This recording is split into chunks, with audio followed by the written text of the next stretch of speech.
Et quel privilège aussi de se lever, de se dire que pour commencer une nouvelle semaine, on va entendre la parole de Dieu et on va pouvoir la pratiquer, porter du fruit. C'est quand même merveilleux, n'est-ce pas? Hein, c'est vraiment un grand privilège. Et je vais demander à Tarek de prier pour la prédication de la parole.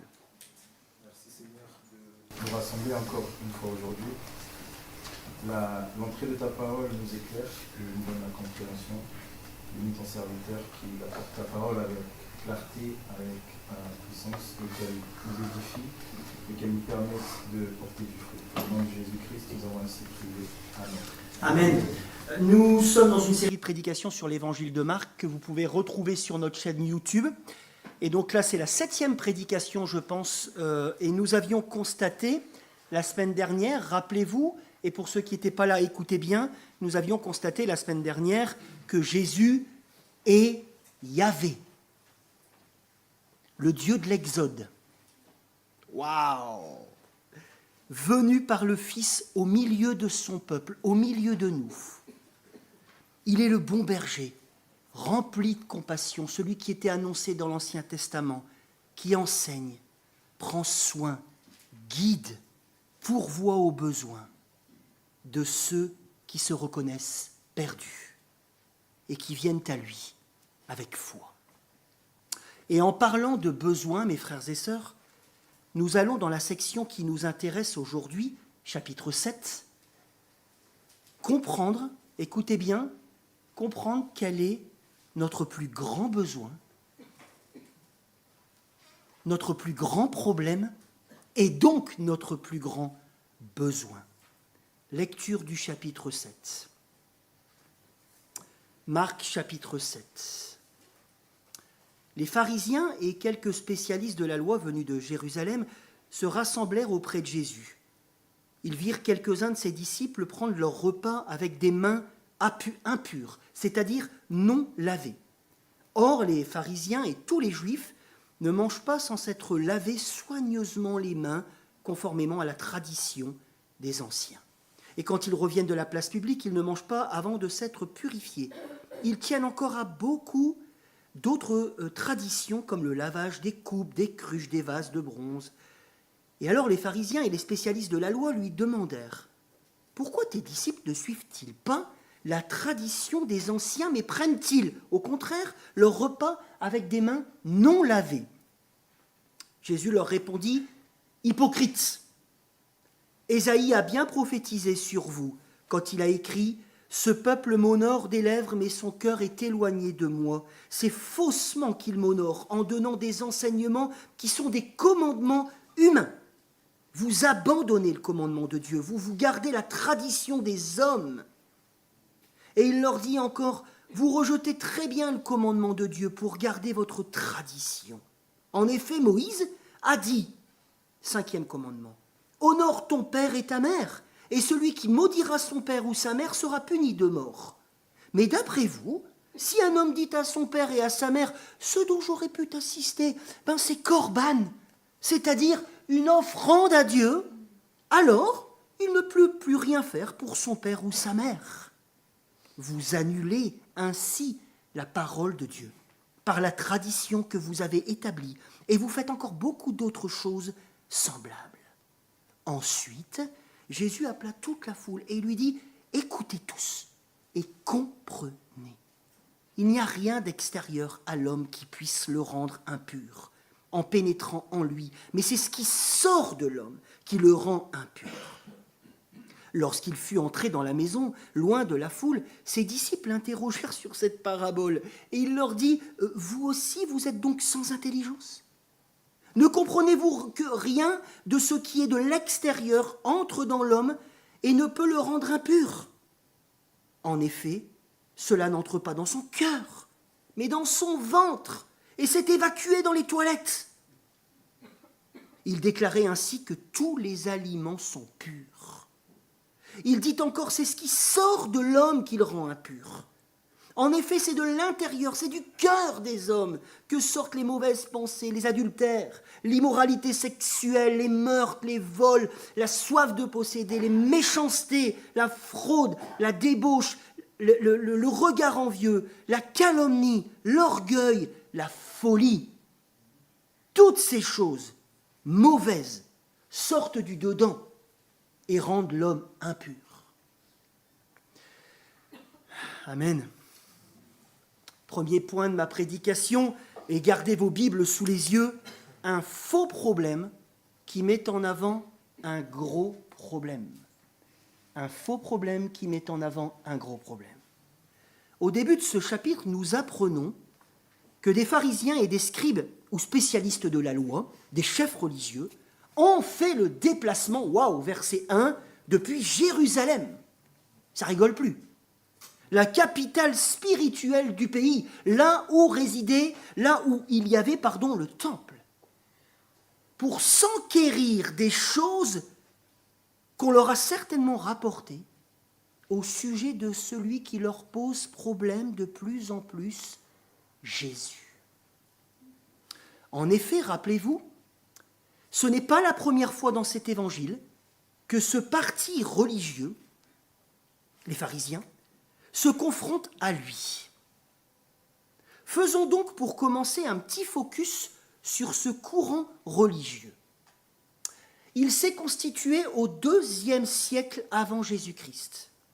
En réaction, et ce qui est en réaction, c'est pas toujours super, à l'influence du monde profane, païen, au sein du peuple juif. Il y avait beaucoup de païens qui étaient venus dans le territoire d'Israël et ça a influencé la piété des gens. Et c'est vrai qu'il y avait quelque chose de mauvais là-dedans. Alors en réaction, ils ont voulu remettre en place les commandements du Seigneur dans le pays. Alors le pharisaïsme désire réformer, c'est plutôt pas mal de réformer, spirituellement la nation d'Israël. Donc l'intention était plutôt bonne, mais selon leur point de vue concernant l'observance de la loi de Moïse, pensant qu'ils détenaient la sagesse pour donner l'éclairage correct, ils étaient le dépositaire de la tradition orale, sur la mise en pratique des commandements de Dieu dans la vie de tous et tous les jours. Alors ils avaient des chevaux de bataille qui viraient à l'obsession. Et si on comprend mieux ça, on comprend mieux ce qui se passe entre eux et Jésus. Ils s'intéressaient par exemple particulièrement aux lois alimentaires, à l'observance du sabbat et à la pureté rituelle, listant à partir d'elle toute une série de « ça c'est bien », « ça c'est pas bien », un peu un catalogue d'une manière rigoriste jusqu'au boutiste, c'est un peu la tendance légaliste, n'est-ce pas, dans le but de sanctifier les actes ordinaires de la vie pour tout le monde. Il y avait du bon dans cette intention, mais ça s'est transformé en n'importe quoi. Bref, ils ne viennent pas sans a priori vers Jésus. Parce que Jésus, lui, il conteste leur interprétation, des commandements. Et donc, ils contestent en même temps, puisque c'est ça qui se joue souvent, leur autorité devant les gens. Et ça ne leur plaît pas. Ils ne supportent pas. Et donc, ils veulent très vite, dans l'Évangile, le tuer. Ces pontes de la grande ville viennent donc pour le piéger. Et vous savez, les amis, quand on cherche à piéger quelqu'un, on trouve. On trouve. Toujours.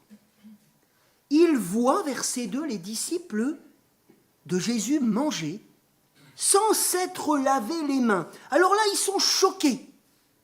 Pour eux, ils se souillent par le fait de ne pas observer quoi ? La tradition des anciens. Oui, parce que la Torah, la loi de Moïse, l'Ancien Testament, préconise le lavement des mains pour le peuple, dans certains cas précis, Lévitique 15. Pour les prêtres, il y avait un lavement supplémentaire qui était exigé lorsqu'ils offraient, dans la perspective de l'Ancienne Alliance, des sacrifices, Exode 30. Tout ça en lien avec un souci de pureté, pour que des hommes pécheurs puissent rendre un culte agréable au Dieu saint, mais aucune mention que le lavement devait être avant chaque repas. Il s'agit de rajout de la tradition de l'époque, et regardez verset 4, ce que Marc explique dans notre passage pour ces lecteurs qui, comme nous, étaient totalement étrangers à tout ce rituel. Bref, ils avaient encore, nous dit-il, beaucoup d'autres observances traditionnelles. Et quand j'ai lu ça, je me suis dit, ça donne envie de vivre à cette époque-là. C'est une boutade. Hein. Bref, leur souci au sujet de la pureté du peuple de Dieu pourrait nous laisser quoi? Si vous les croisiez dans la rue, qu'est-ce que vous vous diriez? Waouh! Ça pourrait nous laisser une impression de grande spiritualité, n'est-ce pas? Waouh, qu'est-ce qu'ils sont saints, ces gens-là! Ils s'appliquent des choses, waouh, c'est raide, c'est carré! Mais Jésus les traite d'hypocrites. Via une citation du prophète Ésaïe, verset 6, qui dénonçait déjà à son époque, écoutez bien, 8e siècle avant Jésus, la duplicité religieuse de ses contemporains, des paroles que l'on pourrait finalement, et ça vaudrait le coup de s'analyser aussi, des paroles qu'on pourrait donc appliquer à tous les hypocrites à travers l'histoire. Tous les hypocrites à travers l'histoire. Jésus dénonce les beaux discours, les bonnes attitudes de ces gens qui sonnent creux, une spiritualité de façade sans le cœur, qui ne représentait pas les sentiments, le cœur, qui ne représentait pas les sentiments à cette époque. Aujourd'hui, quand vous dites le cœur, pour les gens, c'est le sentiment. Mais non, à l'époque, c'était la spiritualité, l'intelligence, la volonté.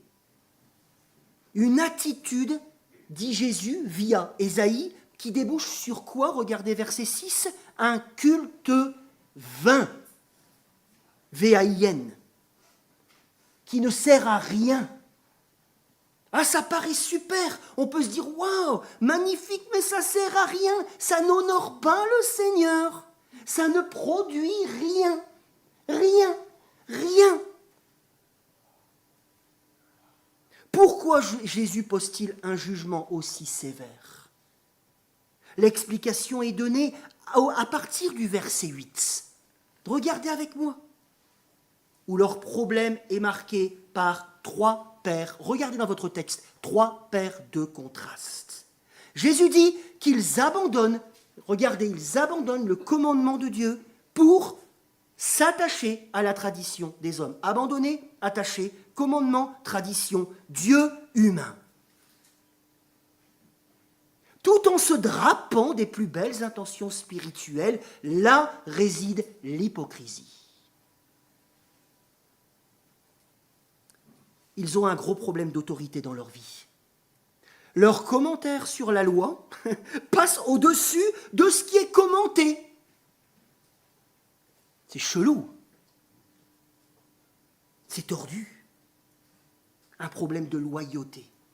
Une fausseté dénoncée avec un exemple concret, versets 10 à 12, regardez.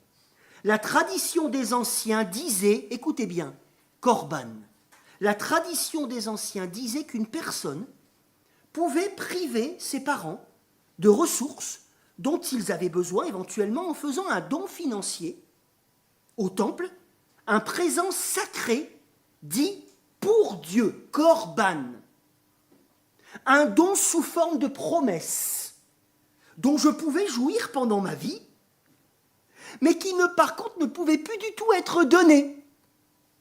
Voyez un peu l'hypocrisie.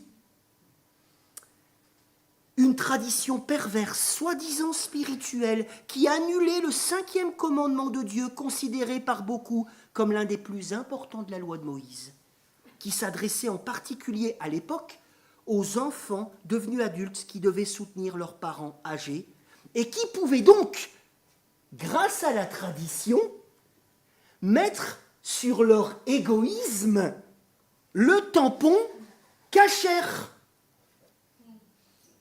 spirituel. Voilà, entre autres, les œuvres pharisaïques plaçant leurs décrets au même niveau que la loi de Dieu. Deuxième point de ma prédication, un gros problème qui révèle l'origine de tous les problèmes. Un gros problème qui révèle l'origine de tous les problèmes. Après cette controverse, les gens du peuple, vous savez les amis, je pense qu'ils sont totalement déstabilisés, parce qu'à l'époque, les pharisiens, ils étaient pour la plupart estimés. On les écoutait. L'enseignement des pharisiens était reconnu jusque, écoutez bien, jusque dans le temple, où les prêtres à l'époque de Jésus faisaient des sacrifices selon leurs directives. Vous imaginez ça ? Jésus, en bon berger, appelle, verset 14, les foules pour les enseigner, en leur disant quelque chose qui reste à ce stade, et je comprends tout à fait, totalement énigmatique pour les disciples. L'homme, écoutez bien, ne se souille pas parce qu'il avale, ou quand il touche quelque chose, mais l'origine de la souillure de l'être humain, dit Jésus, ce qui le rend impur, est beaucoup moins superficiel et beaucoup plus profond. Qu'est-ce qui nous souille ? Qu'est-ce qui nous souille ?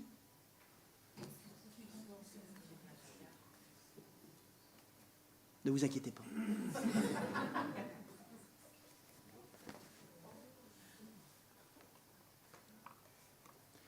Voilà ce qui nous souille. Voilà notre problème.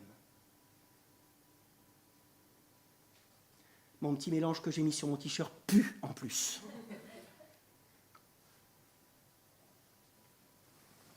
C'est ce qu'il y a dans notre cœur corrompu et rebelle qui nous souille, le péché.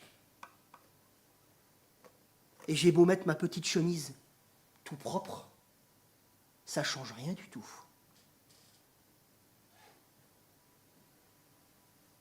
Ah, ça nous met un petit coup. Hein.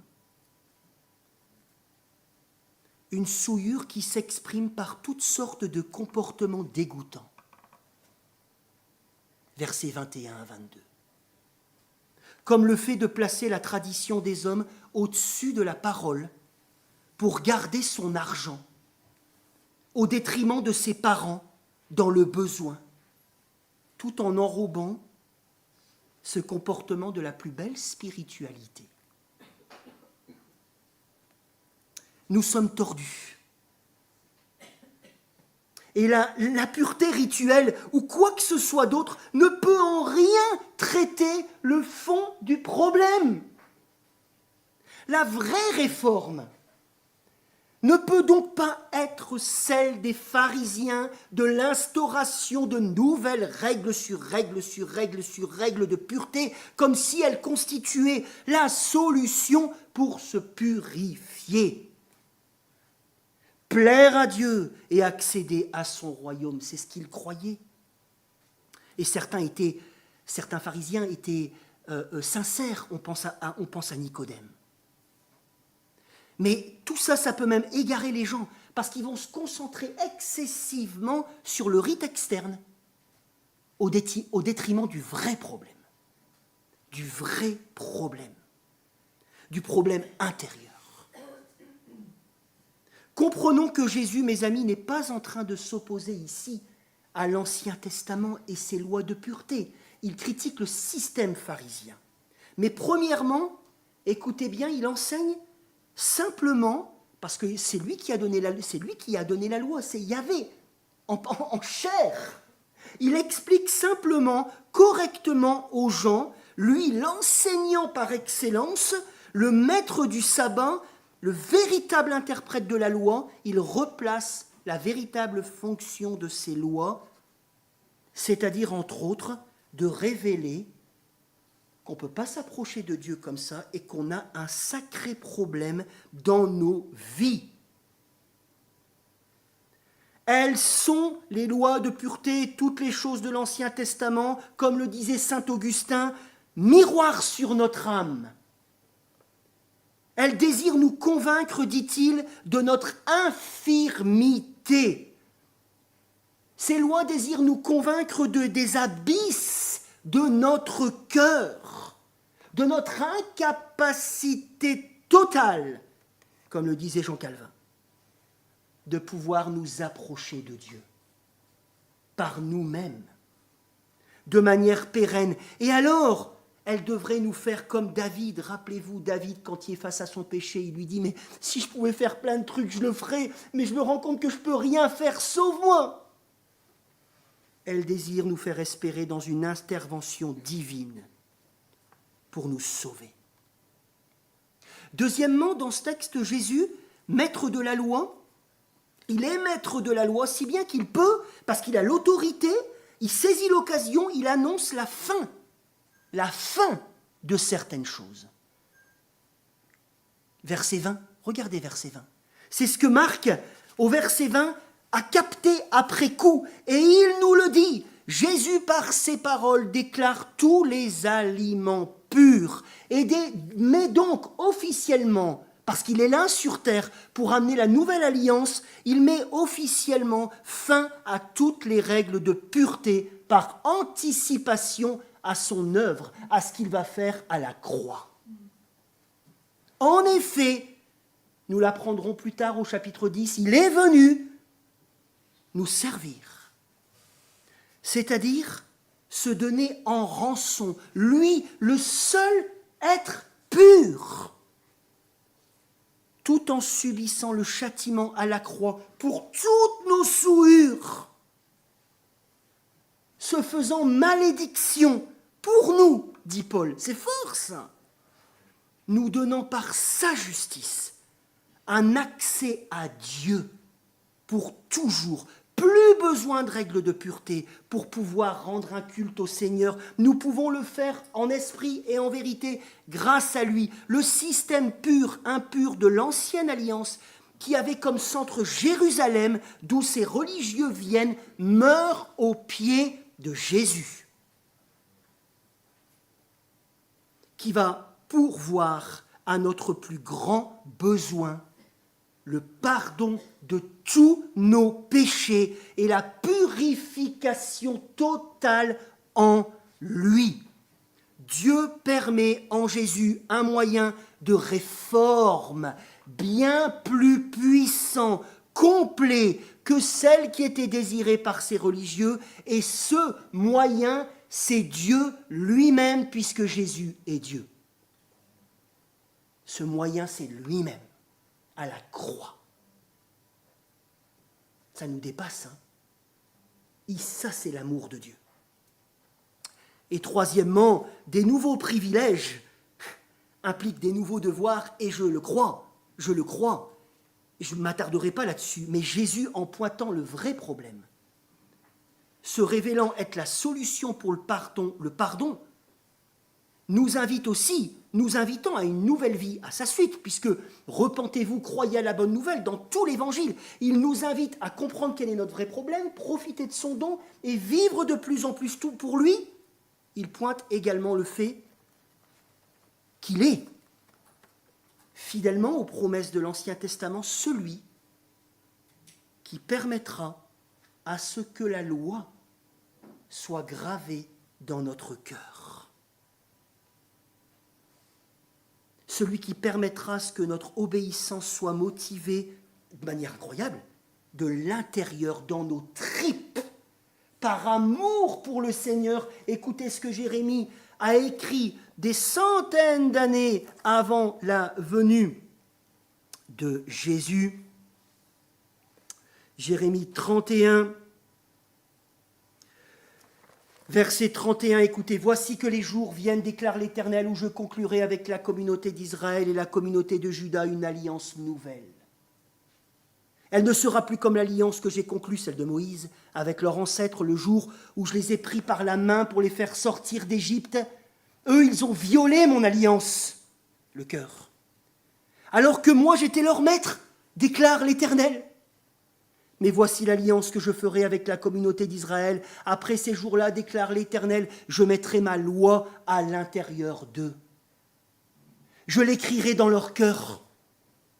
Je serai leur Dieu. Et ils seront mon peuple. Personne n'enseignera plus son prochain ni son frère en disant, vous devez connaître l'Éternel, parce que tous me connaîtront. Troisième et dernier point. Réjouissons-nous et fuyons l'hypocrisie. Réjouissons-nous et fuyons l'hypocrisie qui est toujours tapie à notre porte. Premièrement, il est clair que nous sommes invités dans ce passage, mais aussi dans tout l'Évangile, à nous réjouir de la nouvelle alliance. La réforme radicale amenée par le Christ, notre divin médecin,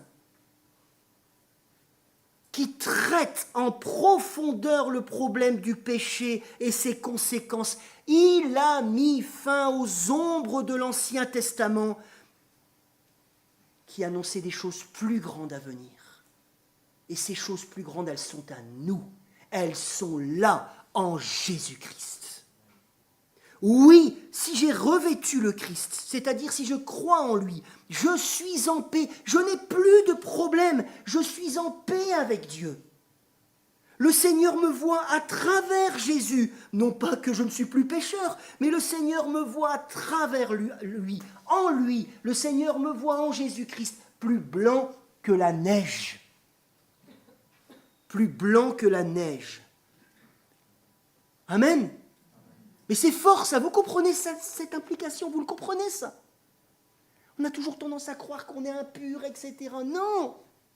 Bien sûr qu'on est pécheur et qu'on doit se repentir, mais ce n'est pas pareil.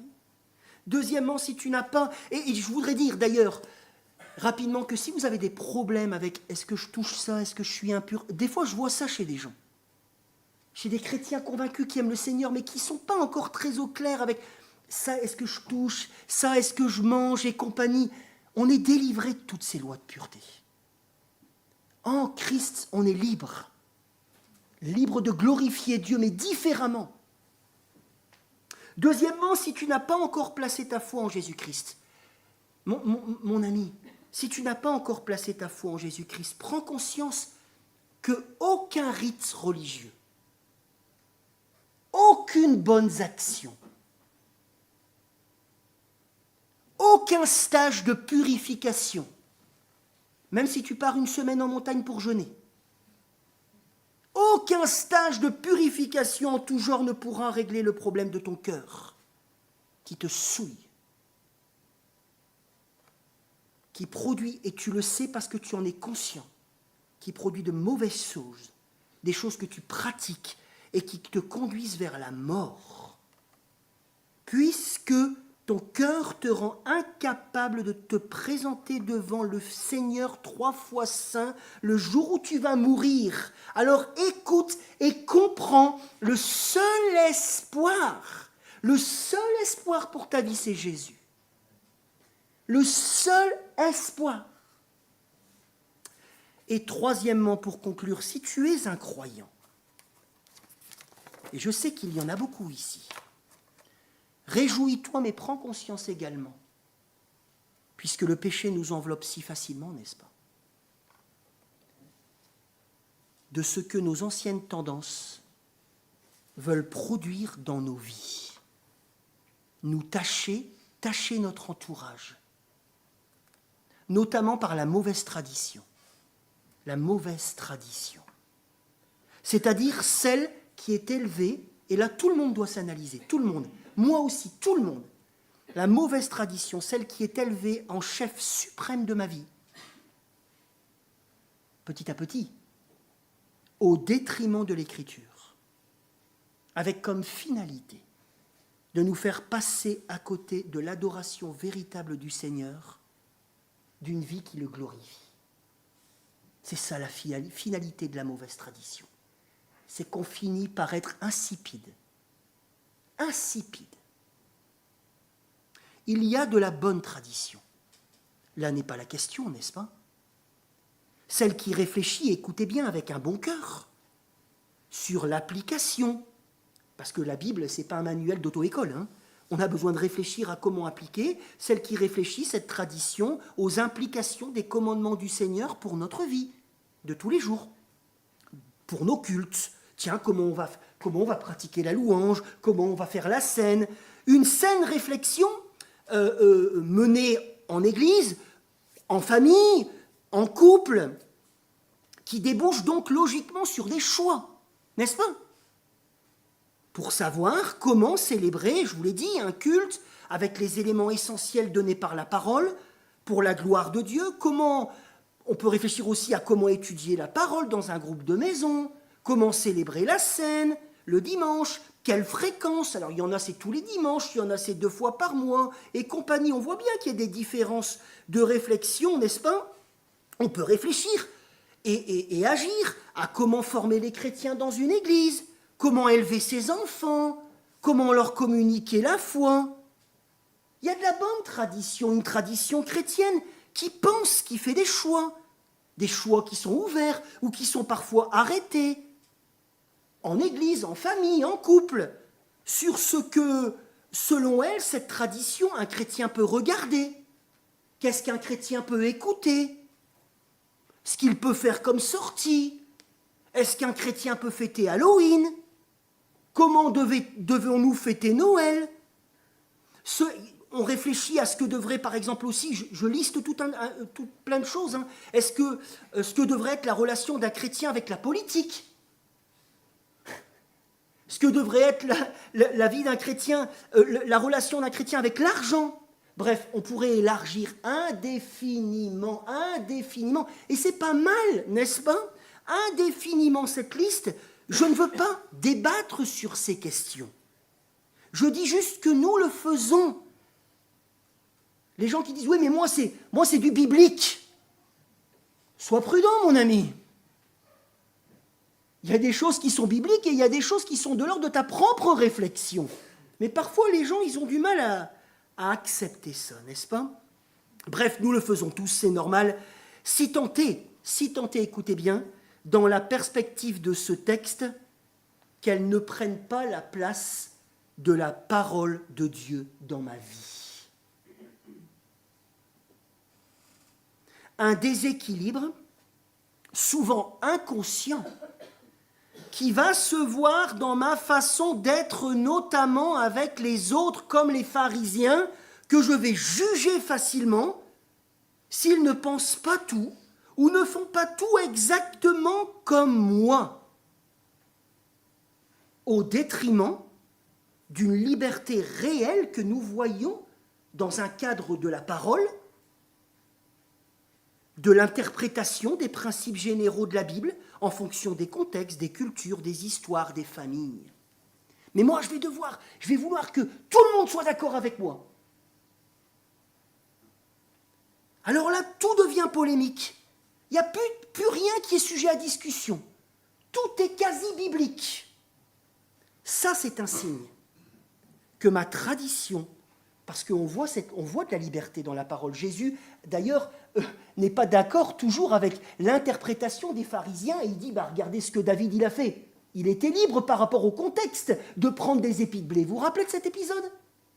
Parce que pour eux, leur tradition, elle était quasi au même niveau que la parole. Alors tout ça, quand tout devient polémique, ça c'est un signe que ma tradition n'est pas à la bonne place.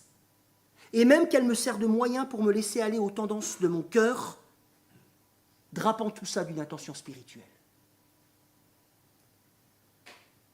Un déséquilibre qui va se voir aussi par une difficulté, écoutez bien, à accepter que ma tradition soit remise en question. Ce qui ne devrait pas être un problème en fait. Si je reste bien au clair sur ce qui est chez moi de la tradition, de mon église, de ma famille, etc., et ce qui est de la parole de Dieu. Mais quand je ne suis plus au clair sur ça, alors je deviens plein de jugement. Si je reste lucide que je ne suis pas le dépositaire de la saine pratique sur tout, ça ne devrait pas être un problème. Si je ne me fais pas gardien du temple, que je reste lucide sur ce qui est des principes généraux de la parole qui ne peuvent pas être mis en question, et ce qui est des applications des principes généraux qui peuvent être sujets à discussion. Je devrais être donc ouvert a priori au fait que d'autres peuvent faire autrement sur certaines choses, sans pour autant être des mauvais chrétiens. Vous comprenez ? C'est un problème pharisaïque. Plus grave, j'arrive bientôt à la fin, mais c'est important, il me semble. Plus grave, le déséquilibre peut se voir, écoutez bien, par une désobéissance au commandement du Seigneur, exactement comme au chapitre 7, pour défendre ma tradition, tout en me réclamant des plus nobles intentions. Là réside l'hypocrisie. Et la preuve que ma loyauté est donnée à quelque chose ou à quelqu'un d'autre. Mes amis, j'ai vu tellement, dans ma jeune carrière, j'ai vu tellement de gens dans les églises, dans les familles chrétiennes, s'écharper pour des convictions de second plan au niveau de la foi, au détriment de l'amour, un des commandements centraux de la Bible. L'amour dans la vérité, mais pas l'amour selon ma vérité. L'amour dans la vérité, mais pas l'amour selon ma vérité. N'y a-t-il pas, lorsque j'arrive plus à voir clair là-dessus, que je peux ne pas aimer pour mes convictions de second plan, n'y a-t-il pas ici annulation de la parole au profit de la tradition ?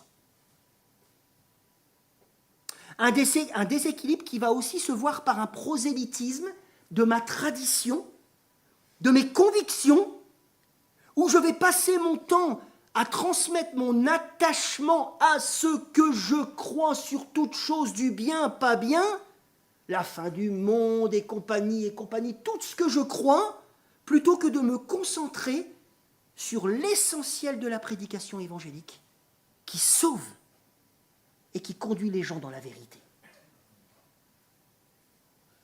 Parfois, il y a des gens qui sont plus prosélytes à parler de leurs petites convictions que de l'évangile. Est-ce que c'est normal ? Ça nous pend au nez à tous, n'est-ce pas ? Est-ce que dans ce cas-là, je n'établis pas la tradition au détriment de la parole ? Bref, mes amis, nous avons tous tendance à cela. Nous avons tous un problème avec la tradition mal placée. Tous, je le crois. Dans ces cas-là, parce que nous avons Jésus-Christ dans nos vies, ce qu'il y a de mieux à faire, et nous allons faire ça aujourd'hui, pour notre Église, mais aussi pour nos vies, nous allons prendre un temps de repentance. Demander pardon au Seigneur pour les choses dont je suis conscient, lui demander son aide pour changer, et pardon pour les choses dont je ne suis pas conscient, en lui demandant de m'éclairer, pour vivre de plus en plus l'Évangile ensemble, en vérité, dans l'amour. Prenons un temps de repentance.